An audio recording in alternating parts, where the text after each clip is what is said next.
Hi everyone, thank you so much for tuning in. The Bank of Israel increased the interest rates by 0.5% to 4.25. Prime went up to 5.75, and this is the 8th consecutive month that the rate went up by 0.5. The average return is up almost 1,000 shekel, and this has homeowners worried as mortgages in Israel are not fixed but linked to a variable rate. According to Walla, the president of the Builders Association, Raul Sarugo, warned the chairman of Bank of Israel not to continue allowing the interest rates to go up because of its negative effect on the rental market, which only contributes to rising inflation.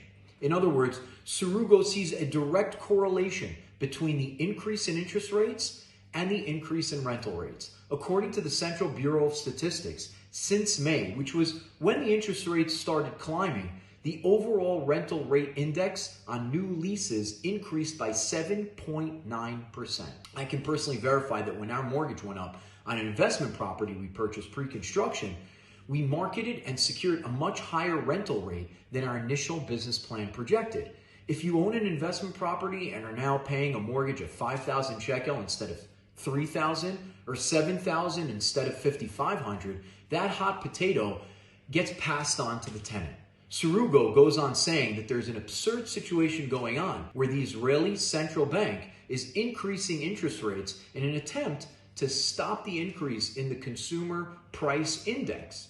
But by doing so, they're increasing rental rates, which make up 25% of the consumer price index that they're trying so desperately to decrease. He refutes the claim that the rates have certainly slowed down the real estate price market, even though it has, which was getting absolutely out of control. Now, by saying that when everyone is for stability in the real estate market, this will only have an adverse effect, the question is why? Israelis, by and large, rely on a mortgage to finance most of their real estate purchase.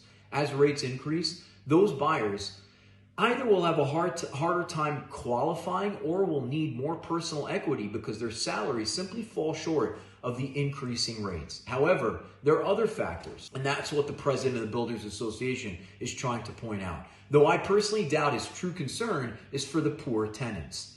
And while buyers will sit on the fence and wait in the hopes of prices finally going down, developers will stop building because the increased cost of borrowing money is just affecting supply. Investors who were nervous about the interest rates are now seeing increases in rental income. Low supply, priced out young buyers, high rental rates, and motivated investors is usually not a recipe for a decrease in housing prices, certainly not on the long term. On the other hand, there could be more than a few over-leveraged developers and recent homeowners who cannot afford their mortgages. Again, only time will tell. For now, there seems to be a lull in the market, but there's also a great lack of good properties, both for sale and even less available for rent. Thank you so much for tuning in. Until next time.